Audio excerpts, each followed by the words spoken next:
¿Cuál es? Síntesis de proteínas. Exacto.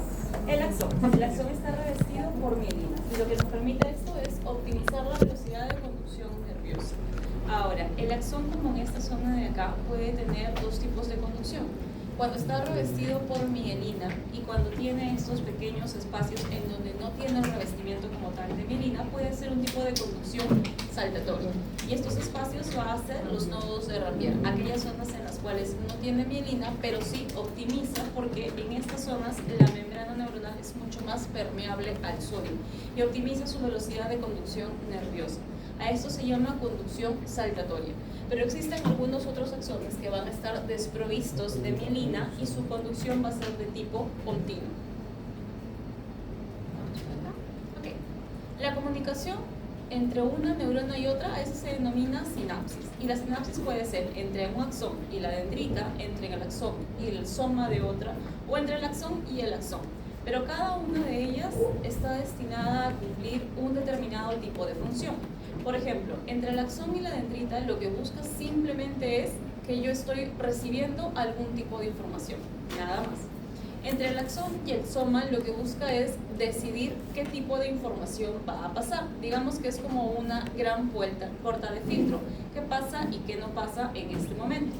Pero entre el axón y el axón lo que se busca es modular de todos los tipos de estímulos que yo pueda estar recibiendo en este momento, cuáles son importantes, como decir algo de atención selectiva. Tal vez yo en este momento puedo estar recibiendo muchos estímulos auditivos al mismo tiempo, mi voz, su propia voz de ustedes, el sonido del motorcito, del ventilador y lo que están haciendo acá afuera. Pero yo tengo que determinar cuál sí me es relevante para este momento y cuál no me es importante, y ya dependerá de cada uno de nosotros enfatizar cuál lo es. Ahora, cuando ustedes reciben lo más sencillo para este momento, que es un estímulo auditivo, lo que están recibiendo es un estímulo de tipo mecánico, pero como tal no podría llegar a su corteza temporal. Lo que necesitamos es que ese impulso mecánico se transforme en una señal nerviosa. Y para que ocurra eso tiene que haber una transmisión de un impulso nervioso. Entonces, las ondas sonoras son captadas por su oído externo. Del oído externo pasa a su oído medio y de su oído medio pasa a su oído interno. De forma de hacerlo lo más sencillito posible, porque cuando ya veamos oído ampliaremos esto un poquito más. Una vez que está en su oído interno, a nivel de su órgano de Corti, se va a producir la despolarización a nivel de sus células ciliadas internas. Para que se dé la despolarización no es otra cosa que transformarlo en un lenguaje de células o de información nerviosa, todo lo que está recibiendo del exterior, para que de esa forma lo pueda entender nuestro cerebro y de esa manera pueda ascender o subir a corteza temporal. Y ya veremos por cuáles son las vías. Y esto es remontarnos a biología celular básica y simple, que es la célula. La célula, como tal, tiene un compartimento, valga la redundancia, extracelular e intracelular. De forma extracelular sabemos que el ion no más importante, pero sí que está en más cantidad, es el sodio, por excelencia. Y a nivel intracelular es el potasio. Si bien es cierto, hay otros iones, pero nos vamos a centrar por un momento en estos dos. Y que los iones se van a mover de una zona más concentrada a una zona menos concentrada, porque lo que busca el ser vivo en general siempre va a ser un estado de homeostasis, un estado de equilibrio. Entonces, nuestro potencial de membrana neuronal en reposo es más o menos menos 70 milivoltios. Pero cuando uno trata de convertir este impulso mecánico en un impulso nervioso, y al final todo es convertir impulso nervioso, necesitamos primero despolarizar esa membrana neuronal. Y para despolarizar esa membrana neuronal lo que se tiene que hacer es abrir los canales de sodio. Entonces ingresa el sodio. Pero si solamente despolarizáramos e ingresara sodio, entonces si este es el potencial de membrana en reposo y solo despolariza, abre, sigue abriendo, o sea, la membrana sería más positiva. Y si solamente hubiese despolarización, solo se podría liberar ya después cuando hubiese comunicación entre una neurona y otra, el glutamato. Y el glutamato, si bien es cierto, es excitador, pero cuando se libera en grandes cantidades es tóxico y esto produce muerte neuronal. ¿En qué pacientes podríamos ver esto? En pacientes con estatus epiléptico. ¿Cómo se define una crisis epiléptica, por ejemplo? Como una descarga anormal excesiva de un conjunto de neuronas que, si bien es cierto, se dan de forma sincrónica, pero es excesivo para lo que nosotros podemos tolerar, para lo que el ser humano puede tolerar. Entonces, como está despolarizando, lo normal es que pues repolarice, y allí se tienen que abrir los canales de potasio. Pero si solamente repolarizáramos, ahora pues iríamos al otro lado, ¿no? Ya sería muy negativo, negativo, negativo, negativo, y ahora se va el paciente a coma, y tampoco queremos que todos debamos estar dormidos, tenemos que ser un ente activo. Entonces allí entra a tallar nuestra bomba de sodio-potasio, que si bien es cierto, no es algo que va a gatillar el potencial de membrana, pero sí lo va a hacer volver a su cauce, va a volver ese potencial a su estado de reposo para que nuevamente espere otro potencial hasta que se gatille otro estímulo y siga. Pero obviamente eso no es tan lento, ¿no? No es que yo primero pienso que voy a oler, después pienso que voy a ver, después pienso que voy a escuchar. Es que se da una serie o un conjunto de estímulos al mismo tiempo, y eso lo hacemos en segundos o microsegundos, pero si queremos desglosarlo, pues podríamos entenderlo así. El calcio. Si nos acordamos de manera muy sencillita por cardiología, sabemos que para que se dé la contracción miocárdica tiene que haber apertura de canales de calcio, porque entra el calcio entra a lo que es el retículo sarcoplásmico, se libera el calcio, y lo que hace el calcio es liberar a la tropomiosina de la troponina T, para que después la actina con la miosina se junten y se produzca lo que es la contracción muscular. Se unan de manera muy grosera, ¿no? Porque obviamente esto es mucho más interesante, pero se unan lo que son filamentos gruesos, filamentos delgados, línea Z, H, A y demás, y actina y miosina se junten y se dé la contracción muscular. ¿Qué pasa en el caso de neurología? Cuando yo les hablé de despolarización neuronal, yo les dije solamente ingreso y salida, pero después les dije glutamato. En ningún momento les dije cómo es que se liberaba el glutamato, porque yo solamente les dije ingresó el sodio. Ok, ingresa el sodio y acto seguido se abren canales de calcio. ¿Por qué? Porque lo que permite la apertura de los canales de calcio es que, si es que esta es la neurona presináptica, las vesículas, que son como bolsitas, las vesículas sinápticas por medios del complejo SNAP se unan al borde de la membrana presináptica, se fusionen y luego se liberen por exocitosis, y al boten, por así decirlo, o liberen por exocitosis a la hendidura sináptica todas estas vesículas del neurotransmisor que así lo desee, para que este neurotransmisor se una al receptor de la siguiente neurona, pues a la cual va a querer efectuar su función. ¿Y qué tiene que ver el cloro? Más adelante vamos a ver que existen dos tipos de receptores ionotrópicos y receptores metagotrópicos. Y dentro de los receptores ionotrópicos, uno de los que siempre vamos a hablar es del GABA, porque el GABA es un neurotransmisor inhibidor por excelencia, pero está unido a un ion, y ese ion es el cloro, y el cloro es inhibidor por excelencia. Ahora, hay dos ecuaciones que yo no necesito que se las aprendan de memoria, no me sirve tal vez eso funcionalmente hablando, pero solamente quiero que las entiendan.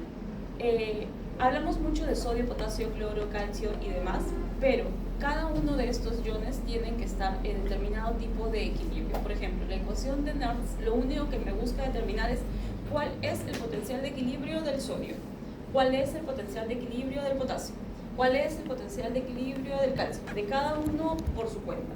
Pero la ecuación de Goldman me dice cuál es el potencial de equilibrio del sodio, del potasio y del cloro para estabilizar la permeabilidad de toda mi membrana neuronal. Nada más. Las bombas de sodio y potasio lo que hacen es trabajar contra gradiente de concentración, y al hacerlo contra gradiente y estabilizar la membrana neuronal, pues de forma definitiva va a gastar energía, o sea, ATP. Saca 3 sodios por cada 2 potasios que meten, eso lo sabemos desde biología básica, y obviamente necesita gasto de energía, que es un ATP. Los canales iónicos pueden estar regulados por voltaje, pueden estar regulados por ligando, y acá entra el concepto de neurotransmisor, pueden estar regulados mecánicamente, ya sean por presión, por vibración, por golpes, o térmicamente, temperatura. Y a esto es lo que les decía, podemos salir de nuestro estado basal, que el potencial de membrana en reposo puede ser menos 70, menos 64, menos 65, según la literatura que ustedes puedan leer, revisar. Y empieza la apertura, cuando queremos la transmisión del impulso nervioso, de una gran corriente de influjo de sodio para la despolarización. Pero después, acto seguido, se produce la repolarización. Pero si solamente repolarizáramos, iríamos a que la membrana neuronal sea completamente negativa. Y eso tampoco me sirve. Ese acto por el cual nuevamente volvemos a un estado de reposo, pues va a entrar a tallar la bomba de sodio y potasio. Ahora, hay dos tipos de corriente. Corriente pasiva y corriente activa. La corriente activa es aquella que va contra gradiente de concentración y se gasta 1 ATP por la bomba de sodio y potasio. En cambio, la corriente pasiva no gasta nada, simplemente hace lo que tiene que hacer. Por ejemplo, cuando se produce la despolarización neuronal. Acá solamente hizo lo que tenía que hacer, porque el sodio tiene más cantidad en el exterior. ¿Cuál es la función normal? Que vaya de más a menos. Entonces, si se abre el canal de sodio, ¿qué va a pasar? De afuera hacia adentro. Se acabó. Hace lo que tiene que hacer. No gasta energía porque esa es su función básica. Eso es una corriente pasiva. Pero la bomba de sodio y potasio no. Eso lo hace contra el gradiente de concentración. Por ende, allí sí es una corriente activa. Tiene que gastar energía. La ley de Ohm lo único que busca es qué tanto es la corriente en función a la permeabilidad de la membrana. Pero básicamente eso, solo eso. Ahora, hay dos conceptos adicionales, conducción continua y conducción saltatoria, que lo mencionamos hace un ratito. La conducción continua es más típica de axones no mielinizados. Cuando un axón no tiene mielina, su velocidad de conducción es poca, porque la mielina lo que hace al aislarlo del exterior, por así decirlo, es optimizar su velocidad de conducción nerviosa. Pero en la conducción saltatoria no, porque lo que hace simplemente es nodo de Rambier, no tiene mielina, empieza a velocidad de conducción nerviosa, despolariza y de allí da un gran salto hasta el siguiente nodo de Rambier. Nuevamente despolariza, da otro gran salto hasta el siguiente nodo de Rambier, optimiza y la velocidad de conducción es mucho mejor. ¿Qué pasaría en un paciente con una patología desmielinizante? Yo no quiero que ahorita, porque entiendo que todavía estamos dentro de todo terminando básicas, entonces no me sirve todavía de que hablemos, no sé, díganme todas las características clínicas de un paciente con esclerosis múltiple, porque sé que no es lo que ahorita, o sea, no estoy desmereciendo su capacidad de atención, no, porque lo pueden hacer si lo quieren, pero necesito que sepan lo básico para que después no hablen por paporreta simplemente de, ok, las características clínicas son tal, o sea, eso no. Entonces, entender de que en un paciente con alguna patología desmielinizante lo que pasa es que se altera la mielina, y si se altera la mielina del sistema nervioso central, que venga a su cabecita, que se está afectando el oligodendrocito, y que si se altera la mielina del sistema nervioso periférico, lo que se está afectando es la célula de Schwann. Acto seguido, que si en algún momento les dicen, ok, la patología más sencillita, por ejemplo, un síndrome del túnel del carpo, que tal vez muchas mujeres lo vamos a desarrollar cuando algunas quieran ser mamás, o tal vez mujeres de 40 años, secretarias, odontólogas, o nosotras mismas médicos, porque simplemente es una patología en la cual el nervio mediano se comprime. El nervio, el axón, está revestido por mielina, y cuando hacemos mucha actividad manual, o todos nosotros que somos adictos a esta parte de la computadora y demás, comprimimos el nervio. Entonces, que se entienda que cuando ustedes comprimen el nervio, si borran esa capita de mielina, ¿cómo van a encontrar la velocidad de conducción en un estudio de neurofisiología? ¿Alto o bajo? Bajo. Sencillo como eso. Yo a estas alturas no les voy a pedir de que me digan no, que vamos a encontrar la velocidad de conducción menor de 40 y demás, porque eso se los voy a pedir a mis residentes, obviamente. Lo que quiero es que simplemente me entiendan por qué es bajo, por qué no tiene mielina. En este caso, por una patología traumática. Y se entiende por esto de conducción saltatoria. Ahora, hablando de mielina, la mielina tiene dos grandes propiedades, la resistencia y la capacitancia. Entiéndase resistencia, volviendo a mielina, de que si este es el axón, la mielina es como una mallita que protege al nervio. Entonces, esta malla que está alrededor del nervio, lo que hace es ser tan fuerte como pueda, como un elástico, para evitar que no se fuguen los iones que están al centro. Porque si se fugan los iones como quieran, por cualquier huequito que esté allí, entonces la velocidad de conducción va a ser muy lenta. Entonces la resistencia, cuanto más mielina haya, cuanto más gruesa sea la malla, más resistencia va a tener, porque va a tener más fuerza para evitar que se fuguen los iones. Pero va a ser necesario menos capacitancia. ¿Por qué? Porque la capacitancia es la capacidad que tiene para recargarse menos. ¿Cómo se podría entender esto con este diagrama? Cuando un nervio, como en la conducción continua, por ejemplo de acá, de un nervio amielínico, o sea, que no tiene mielina, como no tiene nada de mielina, entonces la velocidad va a ser súper lenta, va a ser a lo largo, va a ser prolongada, va a ser alta, porque tiene que tomar más tiempo en recargar su poca batería que tiene para que recién vaya al siguiente nervio, porque se entiende que no hay mielina, esa capacidad que tiene para meterle fuerza a las cosas. En cambio no, acá recarga todo lo que puede, y cuando ya llega a su siguiente punto, donde tiene que hacer ahora sí su trabajo, que es su despolarización, ya no va a recargar casi nada, porque ya hizo su trabajo previamente, ya recargó su batería previamente. Entonces, ¿necesita mayor cantidad? No, ya lo hizo previamente, ya trabajó para que ahora solamente descanse y se despolarice. Entonces, mucha resistencia para evitar que fuguen los iones y poquita capacitancia porque tiene la mielina necesaria en el momento necesario para que cuando ya despolarice, ya no necesite más. Más o menos así se entiende el concepto de resistencia y capacitancia. Sé que son conceptos más física y que a veces la física es un poquito de eso, por lo menos para mí es tedioso, pero a veces hay que entender lo básico de esto. Sinapsis eléctrica y química. Siempre tenemos una neurona presináptica y una neurona post. La neurona pre es esta de acá arribita y la neurona post, y entre ambas va a existir una hendidura. Cuando es una sinapsis eléctrica, no se necesita tanto espacio en la hendidura, es chiquitita, 3.5 nanómetros, porque solamente se apertura y pasa un ion. Y lo que tenemos acá son los conexones, 3.5 nanómetros. Con que me digan que la sinapsis eléctrica es mucho más rápida respecto a la sinapsis química y que su hendidura es chiquitita, me quedo tranquila. En cambio, la sinapsis química, su hendidura es mucho más grande, 20 nanómetros si queremos ser más exactos. ¿Por qué? Y por ende su velocidad es mucho más lenta, porque lo que va a pasar no es simplemente un ion, sino va a pasar un neurotransmisor, por ende necesita mucha más fuerza y va a emplear mucho más tiempo para que pueda transmitirse de una neurona a otra. Esto es lo que les decía, que si bien es cierto se puede dar un potencial de acción, los canales de calcio tienen que estar abiertos para que se pueda liberar por exocitosis un neurotransmisor. Y el potencial puede ser excitatorio o inhibidor. Excitatorio con el glutamato o inhibidor con el GABA.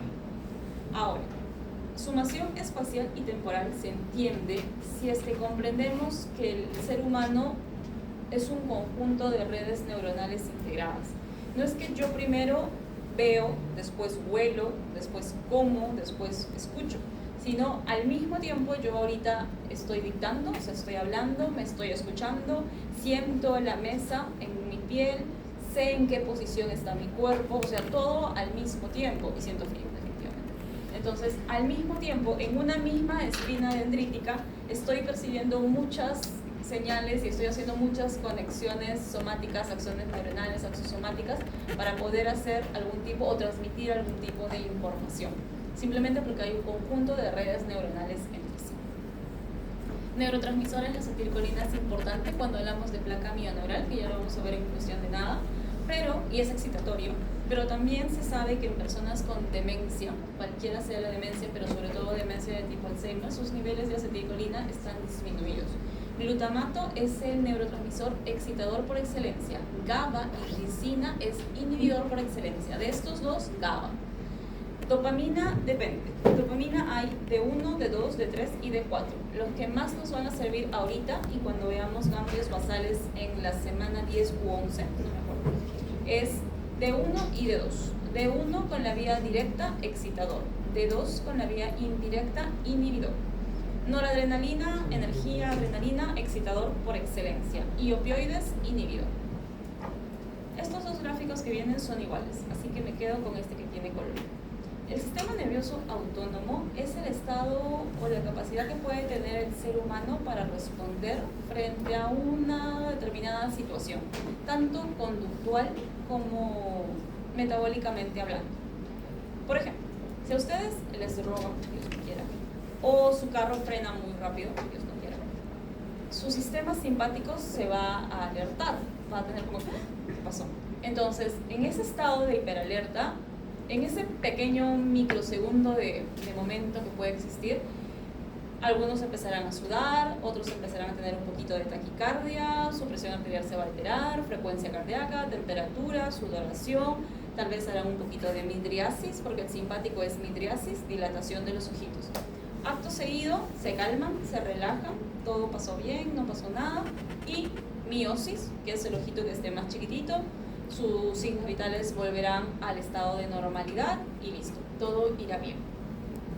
Esto es conducta y es endocrino, y eso es hipotálamo en cuanto hablamos a simpático, y parasimpático ya veremos que cuando es parasimpático y cuando es miosis es tercer nervio craneal. Pero esto, tanto simpático y parasimpático, a nivel de neurona preganglionar es lo mismo, es acetilcolina. La diferencia radica a nivel postganglionar. A nivel postganglionar, el sistema simpático está relacionado con la noradrenalina, definitivamente con su receptor adrenérgico que se va a encontrar en su órgano efector, que se lleva a nivel de corazón. Pero parasimpático, a nivel postganglionar, va a ser acetilcolina, con su receptor muscarino. ¿Qué pasa en el caso del lado somático? En somático no tenemos ni neurona preganglionar ni neurona postganglionar. Por ejemplo, si yo agarro ahorita y le saco un reflejo con mi martillito a nivel rotuliano y estimulo su raíz L4, o un reflejo estilo radial, me saqué ahorita sin querer, entonces simplemente es una vía monosináptica. Hubo un golpe, voy a tener una hiperextensión o una flexión de manera involuntaria, un reflejo completamente primitivo. En ese momento se va a liberar de mi axón, va a liberarse a nivel de mi neurona acetilcolina, y mi acetilcolina tiene que llegar a mi placa mioneural, porque en ese caso la comunicación va a ser con mi músculo para que pueda hacer la función como tal, a su receptor. La acetilcolina no se va a unir al receptor muscarínico, allí se va a unir al receptor nicotínico. Entonces esa es la otra gran diferencia. La pregunta sería, entonces, ¿en los músculos hay receptor nicotínico y en las glándulas hay receptor muscarínico? No. Tienen ambos tipos de receptores. La diferencia radica en el grado de afinidad. Si hablamos de placa mioneural, es más afín al receptor nicotínico. Si hablamos de algún tipo de glándula, ya sea corazón, vasos, cuando queremos ver sistema vasopresores, vasoreceptores, que lo deben haber visto por cardio, es más afín a receptores muscarínicos. Hay dos tipos de receptores, ionotrópicos y metabotrópicos. Receptores ionotrópicos, por ejemplo, el GABA, que está acoplado con lo que es el cloro, por acá, y metabotrópicos que están acoplados a proteína G, puede ser GS, GQ o GI, sobre todo con, por ejemplo, GS, adenilatoxiclasa o con fosfolipasa C. Hablando de la acetilcolina, que tanto lo estamos mencionando, la acetilcolina no es otra cosa que colina con sodio, y la que le va a ayudar es la acetilcoenzima A. Para que se pueda dar esta liberación o esta exocitosis de la acetilcolina, tiene que abrirse los canales de calcio. La despolarización es por sodio. La acetilcolina tiene dos caminos: o se une a su receptor o se degrada. Y para que se degrade, entra a tallar la acetilcolinesterasa. ¿Qué pasa en un paciente con miastenia gravis? La miastenia gravis es una enfermedad autoinmune en la cual no es que no tenga acetilcolina, sí tiene acetilcolina. El problema es que hay anticuerpos contra el receptor de la acetilcolina. Entonces se pone acá un anticuerpo y no deja que la acetilcolina se una. Entonces a los científicos se les ocurrió que ¿qué pasaría si yo bloqueo a la acetilcolinesterasa? Ya no va a haber quien degrade a la acetilcolina y por ende va a haber mucha acetilcolina en esta hendidura sináptica, y por allí algún receptor que todavía no haya sido bloqueado pues podrá efectivizar su trabajo con esa acetilcolina que está abundando en el medio, y por ende no habrá fatiga muscular y el paciente podrá mejorar. Uno de los tantos medicamentos que se han creado, que se han dado, ¿no? Y es más sintomático que otra cosa. Esto es lo que les decía de los receptores y del grado de afinidad que puede haber a la nicotina, receptor nicotínico, receptor muscarínico. Acetilcolina, acuérdense que a nivel postganglionar es más parasimpático, y parasimpático es miosis. Tenemos 4 nervios craneales parasimpáticos por excelencia, que es el tercero, el séptimo, el noveno y el décimo. ¿Cómo se acuerdan? 3, 7. 3 más 7, 10. 10 menos 1, 9. 3, 7, 10 y 9. Bueno, yo me acuerdo así. Miosis con parasimpático, midriasis con simpático. A decir verdad, no es mi mnemotecnia, es mnemotecnia de todas las academias, y todas las demás, así, pues sí. Intoxicación colinérgica, diarrea, sudoración, náuseas, retención urinaria. Fisostigmina, piridostigmina, neostigmina son estos inhibidores de la acetilcolinesterasa. Ahora, en esta partecita de acá tenemos a la ribastigmina, galantamina y donapecina. Les comenté hace un ratito que en personas con demencia se encontró niveles disminuidos de la acetilcolina. Para que nuestra memoria a largo plazo se consolide como tal, aparte de todo lo que es circuito de Papez y todo lo que es hipocampo, también tenemos que dormir, por si acaso. El dormir es un mecanismo de supervivencia en el sentido de que podemos consolidar todo lo que hemos aprendido a lo largo del día. Y dormir no solamente por episodios cortitos, sino un dormir completo, que tenga sueño REM y sueño no REM, que tenga más de 3 horas. O sea, nosotros somos jóvenes, yo considero jóvenes. Entonces, pues que dormamos más o menos unas 6 horas de lo que se puede, pero que sea un sueño conciliador, va bien. Y la acetilcolina permite u optimiza todo eso de los procesos cognitivos. Se sabe que en las personas con demencia, sobre todo de tipo Alzheimer, hay disminución de los niveles de acetilcolina. Y otra teoría que dice es que hay mucho glutamato, y el glutamato, como les mencioné al inicio, es tóxico. O sea, por todos lados se está buscando. Hay evidencia clínica, se dice que en estadios leves a moderados se puede frenar un poco el deterioro cognitivo con ribastigmina, galantamina y nortezilón, pero a la larga la evidencia no es tanta. Adrenalina, su precursor es la tirosina, se degrada por la COMT y se une a su receptor adrenérgico. Tenemos 4 grandes de receptores que son alfa 1, alfa 2, beta 1 y beta 2. Ustedes los deben haber visto por cardio al beta 1 porque está muy asociado con lo que es contractilidad miocárdica, pero el alfa 2 lo vemos más en la parte del neuro, por el lado de que inhibe la liberación de los neurotransmisores a nivel presináptico. En cambio, el alfa 1 y el beta 2, que está para el otro lado, están más relacionados con lo que es los vasos sanguíneos. El alfa 1 con la vasoconstricción y el beta 2 con la vasodilatación o la broncodilatación. Fármacos, a decir verdad, dentro de esto no se los voy a pedir tanto, pero simplemente sepamos desde ahorita, por si alguna vez les pasa, esperemos que no. Si a un paciente les llega con shock cardiogénico, con insuficiencia aguda del miocardio, con insuficiencia cardíaca congestiva severa y demás, hay que actuar rápido, y en la emergencia siempre se va a preferir fármacos endovenosos. Entonces allí nos remontamos un poquito a nuestra farmacología básica y sabemos que dentro de los fármacos adrenérgicos tenemos 2 grandes grupos: catecolaminas y no catecolaminas. Dentro de catecolaminas son de rápida acción, son de rápida y breve acción, no atraviesan la barrera hematoencefálica y son disponibles solamente por vía endovenosa. Entonces dopamina, dobutamina, sobre todo dobutamina es lo que más nos va a ayudar. Pero los no catecolinérgicos sí los podemos utilizar de mantenimiento. No sé si habrá algún asmático acá en el salón o alguien con broncoespasmo, pero el salbutamol y el salmeterol son no catecolinérgicos y solamente pueden tener una acción prolongada y solamente son sintomáticos a algún tipo de crisis de broncoespasmo y se pueden administrar y su acción es más prolongada y van súper bien. Y listo. Ahora nos vamos a casos clínicos.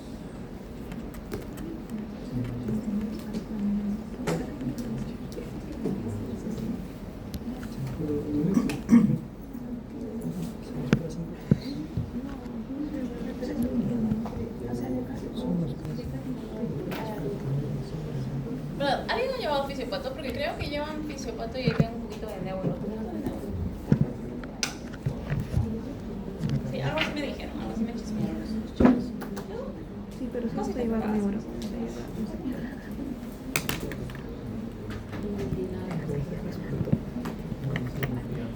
Muy bien, chicos.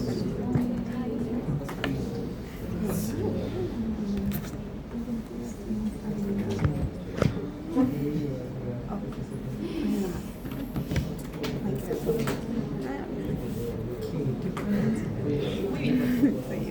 Lo que ven allí es una resonancia de encéfalo de una paciente o un paciente, no sé si es del caso clínico, con una enfermedad que se llama esclerosis múltiple. Es que no lo hemos escuchado antes, ¿verdad? Porque es una enfermedad que pertenece a lo que que son enfermedades raras o huérfanas dentro de la legislatura de Perú. Entonces, esta es una enfermedad degenerativa, crónica, desmineralizante, inflamatoria, progresiva, que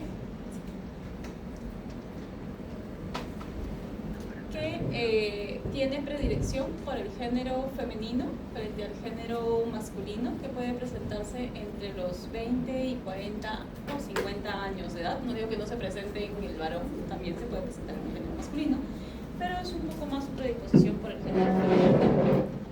Y debutan, por lo general, un gran porcentaje con cuadros de neuritis óptica. ¿Qué es la neuritis óptica? Neuritis es inflamación del nervio, óptica, inflamación del nervio óptico, que se caracteriza por una disminución de la agudeza visual en un ojito, como que no ven, y que con el movimiento ocular para cualquiera de los lados se acentúa más el dolor. Clínicamente puede afectar a cualquier parte del sistema nervioso central, cualquier parte. Eso puede incluir médula espinal. Entonces, si afecta médula espinal, este paciente fácilmente puede quedar parapléjico. Si afecta un poquito más, tetrapléjico.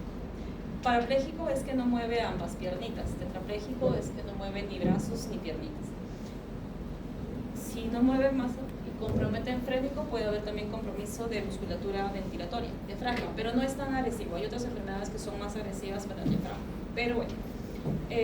Y por ende, si compromete médula espinal, puede haber también compromiso trastorno esfinteriano. Lo que ven ahí en esa resonancia, estas cositas como blanquitas, son como algodoncito, algunos lo mencionan así. Bueno, a los radiólogos les gusta mucho darles nombres y demás, pero estas lesiones ovoideas, hiperintensas, periventriculares, porque pueden estar alrededor de los ventrículos, como se puede ver en la parte de acá, alrededor del cuerpo calloso, en el cerebelo o en la médula espinal, pero de acá solamente se ve acá, en esta nada más, todo el resto de la médula está limpia, son típicas de esclerosis. Entonces tenemos el caso clínico de una paciente mujer de 30 años que acude al médico por presentar debilidad en las piernas durante 7 días. Tiene parestesias, hormigueos, es lo mismo, en las piernitas, que se graba al ducharse con agua caliente. Mantiene relaciones sexuales con una pareja masculina y no usa preservativo. Su temperatura es de 37.8. A la exploración física muestra disminución de fuerza muscular y clonus en ambas extremidades inferiores.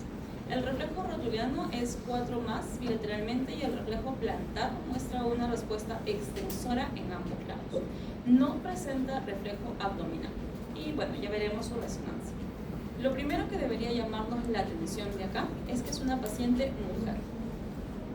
Algunas patologías son más frecuentes del género femenino frente al género masculino. Dentro de ellas, las patologías autoinmunes. Por ejemplo, lupus es más frecuente de mujeres respecto a varones, pero existen varones con lupus, puede haber.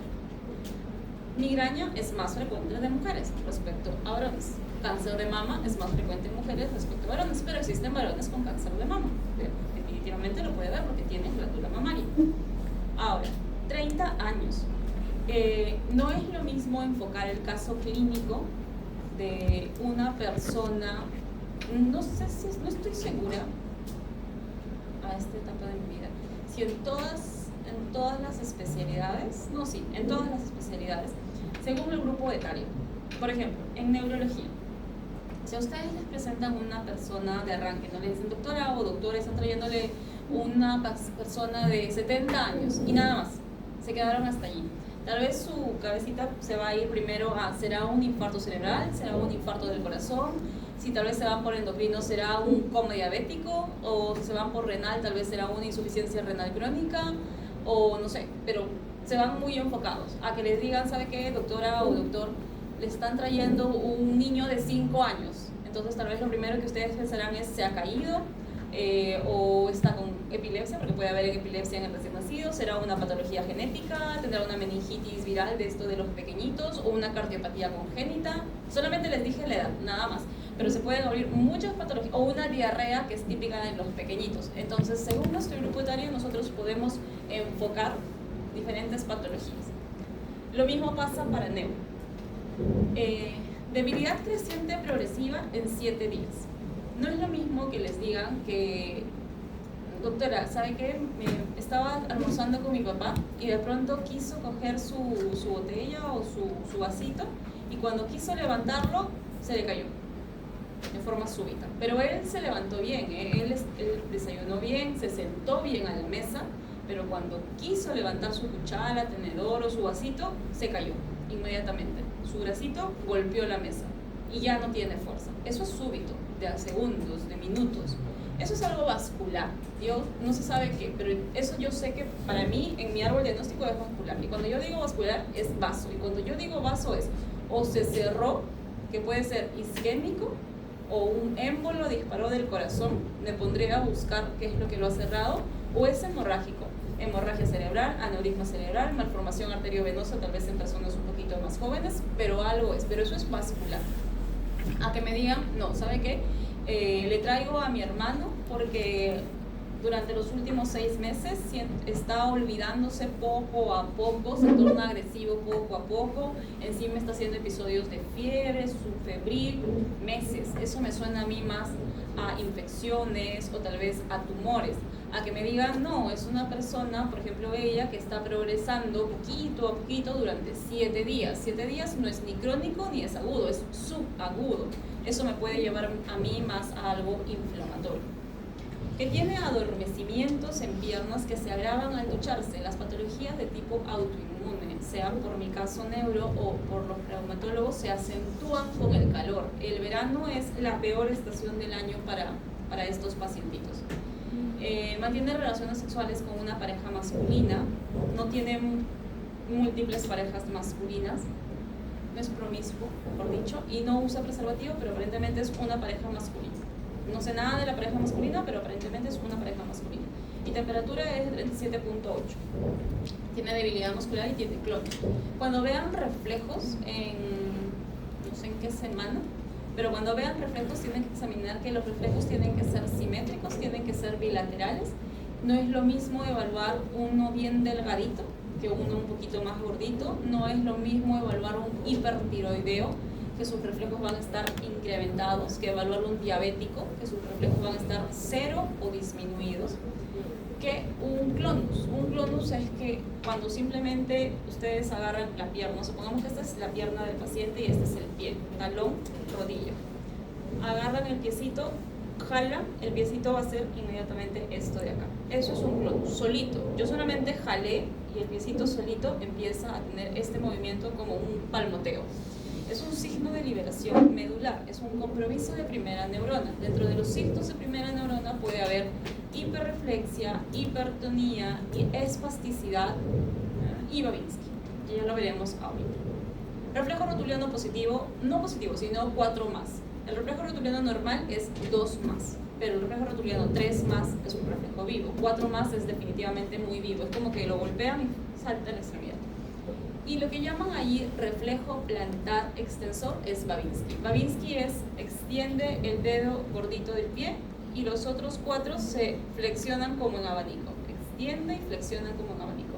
Pero la respuesta patológica es la extensión del gordito. Nada más. Esta es su resonancia. Lesiones hiperintensas a nivel de cuerpo calloso, como los dedos de Dawson. O sea, el epónimo que le dieron son dedos de Dawson. D-A-W-S-O-N,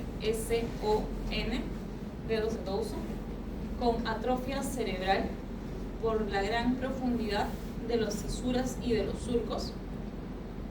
No hay más acá, tal vez acá una plaquita chiquitita, pero no veo más. Y acá también lesiones desminimizantes, estas cositas blanquitas, lesiones hiperintensas, perpendiculares al eje mayor, que colindan con los ventrículos laterales. Más que eso, por acá no veo. Este nervio óptico parece un poquito raro, pero tendríamos que jugar con las secuencias. La esclerosis múltiple es una enfermedad desminimizante, inflamatoria, crónica. Sus criterios de diagnóstico son los criterios de McDonald. Los últimos son los del 2025, los previos los del 2017. Por excelencia siempre se hace una resonancia magnética y una punción lumbar. En la resonancia magnética se ven estas lesiones que les mostré y en la punción lumbar lo que buscamos es hiperproteinorraquia, o sea, muchas proteínas. Y esas proteínas son a expensas de anticuerpos y los anticuerpos son inmunoglobulinaje. Las inmunoglobulinas no son otra cosa que proteínas, o lo que llaman bandas oligoclonales. ¿Cuál de los siguientes hallazgos es más probable que respalde el diagnóstico de esta paciente?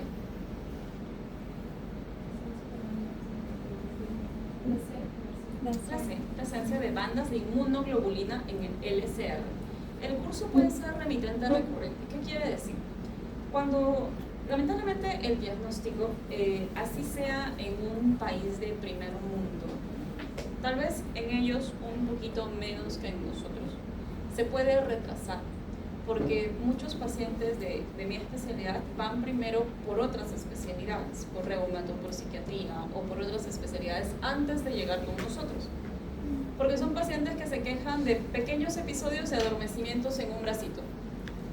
Y van a su médico, y como estos episodios se limitan, porque son remitentes recurrentes, es decir, hoy día amanecí, está que se me adormece este brazo y me duró 7, 8 días.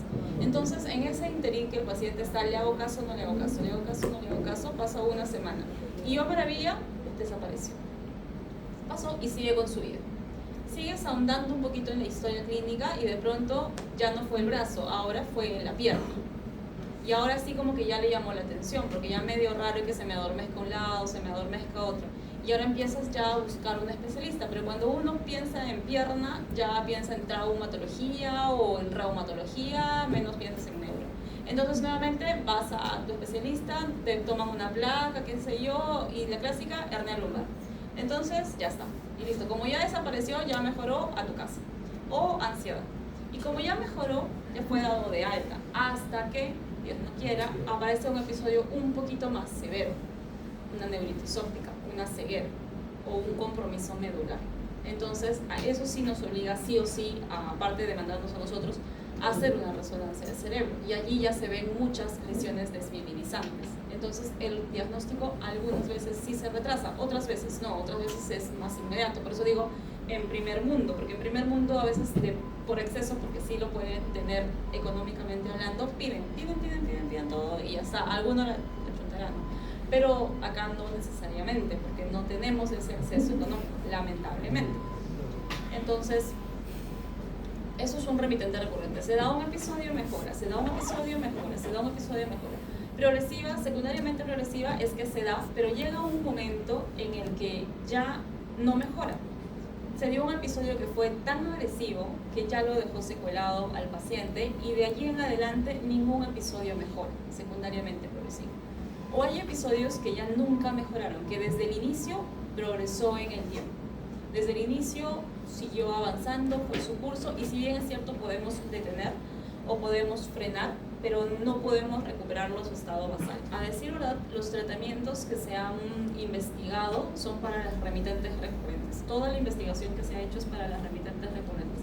Pero para la primariamente progresiva solo tenemos un fármaco que sí tiene grado de evidencia. Los demás todavía no tienen un nivel de evidencia comprobado. Y para las secundariamente progresivas no hay mucho que podamos hacer, casi nada. Se puede hacer OCT, tomografía por coherencia óptica, se puede hacer algunas secuencias especiales de resonancia magnética. Esto con la salvedad de poder captar a estos pacientes más rápido, porque ya se sabe que tenemos que ser agresivos con ellos. En estos casos no me sirve ser pasivos, en el sentido de que primero un tratamiento, después les daré un poquito más, después otro poquito más. No, tenemos que ser agresivos si no queremos que este paciente termine en silla de ruedas. Se es agresivo al inicio y así lo podemos recuperar. La fisiopatología de ellos es tanto una implicancia de linfocitos TSD4, TSD8, linfocitos B, gran proliferación, afectación a nivel de oligodendrocitos, gran proliferación en cuanto a microglia. Pueden haber múltiples factores de riesgo, desde exposición a virus de Epstein-Barr, baja cantidad o dosaje bajo de vitamina D, toxinas, trauma, fumadores, obesidad, sexo femenino, lamentablemente. Y está acá. ¿Cuál sería la clave?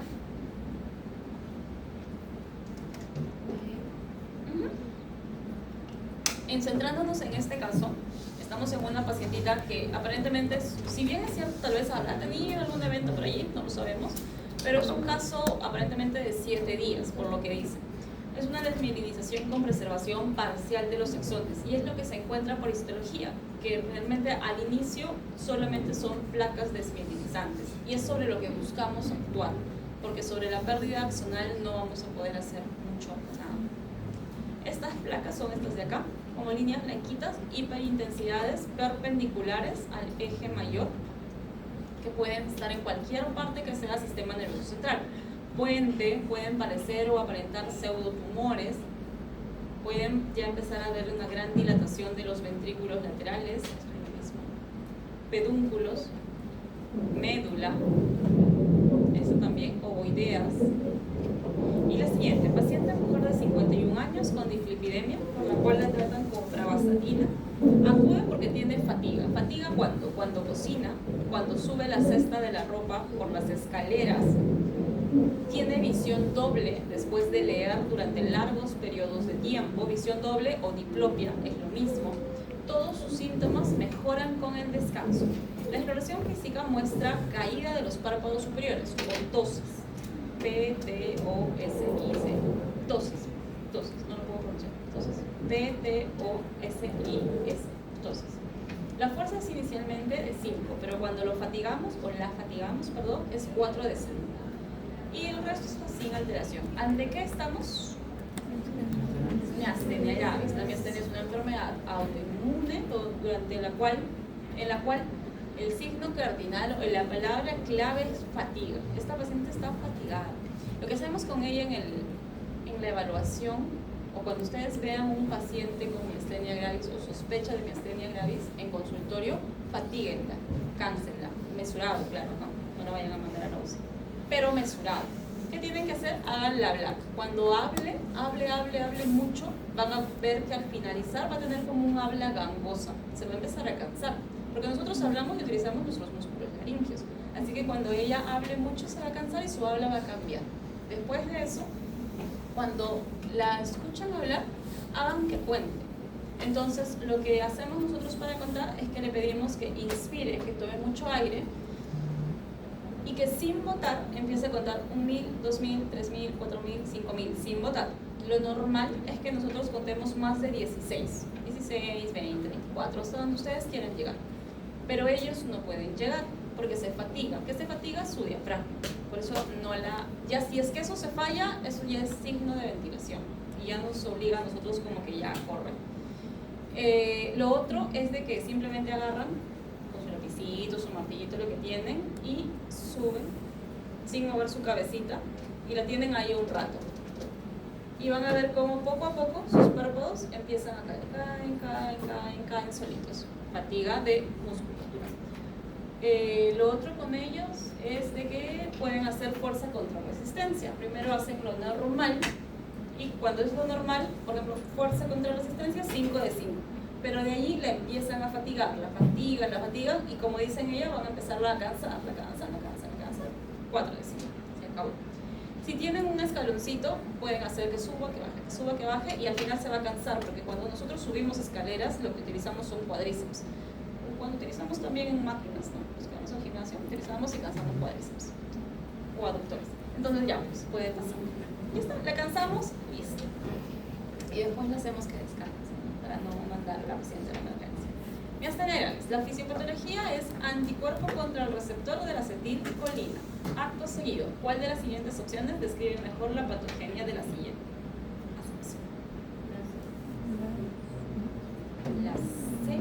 No es que haya, ojo, no se libera poquito. Exacto, nuevamente, no se confundan, no es que se libera poquito, se libera bien. Lo que pasa es que no se une. La A, reacción de hipersensibilidad de tipo 2. ¿Cuál de las siguientes es la probabilidad de que una evaluación más exhaustiva de esta paciente muestre?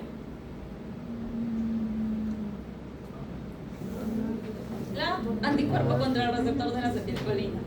¿Cuál de las siguientes es la causa más probable de los síntomas de esta paciente? Si la acetilcolina no se puede unir a su respectivo receptor, ¿cómo está ese potencial de placa? Disminuido. El potencial de placa está disminuido. La D de DAM.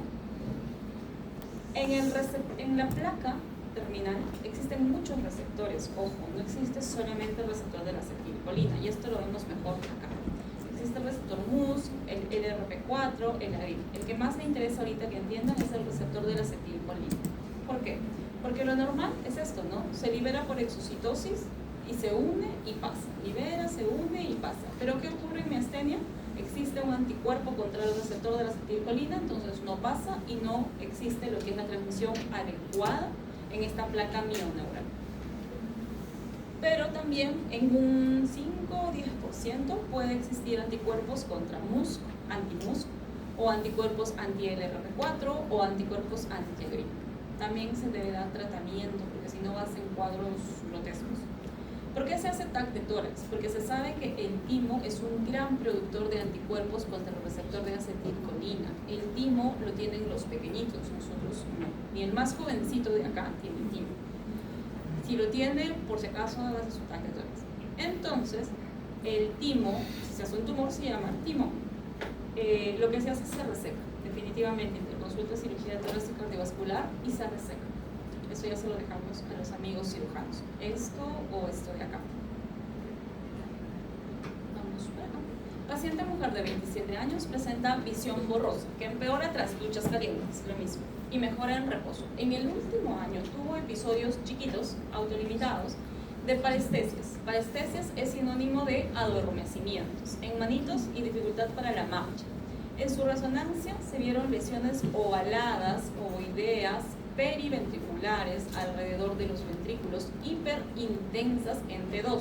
T2 es una secuencia en específico de resonancia. En el líquido cefalorraquídeo, bandas oligoclonales de inmunoglobulina G, proteínas. Se sospecha de esclerosis múltiple con desmielinización. ¿Cuáles eran las dos propiedades de la mielina? Resistencia y capacitancia. ¿Cómo está la resistencia en un paciente normal? Alta. ¿Y la capacitancia? Bajita. Si el paciente tiene una enfermedad desmielinizante, ¿cómo debería estar la resistencia? ¿No hay resistencia o está baja? Listo. ¿Cuál es la clave?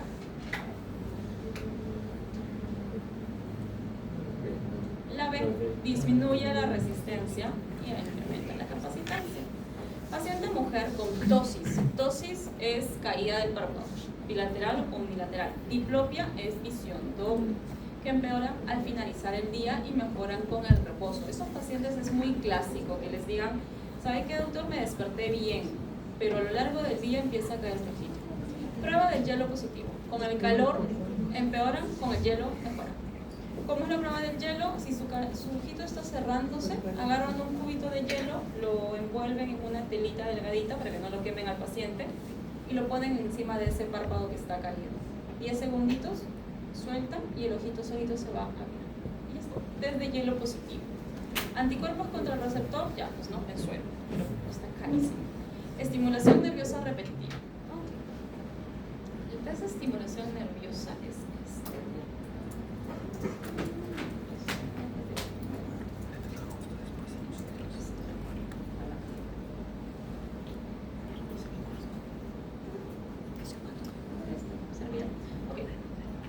Potencial de acción nerviosa, tal cual ustedes lo han visto ahorita en grafiquitos, nosotros lo podemos ver por neurofisiología. Lo que hacemos, ¿qué es esto de acá? Despolarización, repolarización y vuelve a su potencial de reposo. Es lo que hemos conversado. Entonces, lo que nosotros hacemos es colocar electrodos en cualquier nervio. Por ejemplo, si viene por tosis, colocamos electrodos en el nervio facial, que es el nervio más cercano. O si viene por disminución de fuerza a nivel de bracito, colocamos electrodos en el nervio cubital. Y acto seguido no pedimos que haga nada porque primero hay que evaluar el reposo, porque se supone que en reposo el paciente está normal. Estimulamos el nervio facial y se da una despolarización y una repolarización normal. Calculamos cuánto es su amplitud y cuánto es su latencia y nos quedamos tranquilos. Pasa un minuto y acto seguido le decimos, por favor, frunza el ceño o sonría o haga como si mandara un besito o cierre los ojos fuertes. O sea, empezamos a fatigarlo porque el nervio facial es el nervio de la mímica. Cuando sonreímos, cuando gesticulamos es por nuestro nervio facial. Cuando masticamos es por nuestro quinto nervio craneal, que es diferente. Entonces pasa un minuto y empieza a caer. Pasa 3 minutos y empieza a caer. Pasa 4 minutos, sigue cayendo. Pasa 10 minutos y ya establece meseta. Lo fatigamos y cae más del 10% del potencial de acción muscular compuesta. Ay, ¿dónde estoy? Estimulación nerviosa repetitiva a 3 Hz, decremento o caída de más del 10% del potencial de acción muscular compuesta. Esto es un test positivo en pacientes con miastenia gravis. Por ende, le dan piridostigmina 60 miligramos. Si la miastenia gravis es positivo, perdón, si el test es positivo para miastenia gravis, ¿cómo estará el potencial de placa? ¿Alto, igualito o bajo? Bajo. ¿Cuál es la clave?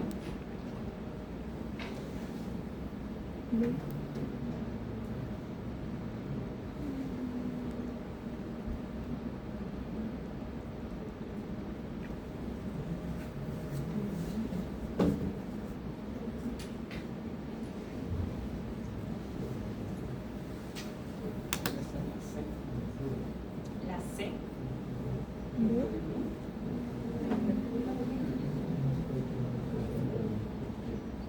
B, pues. La B, aplanamiento de los potenciales.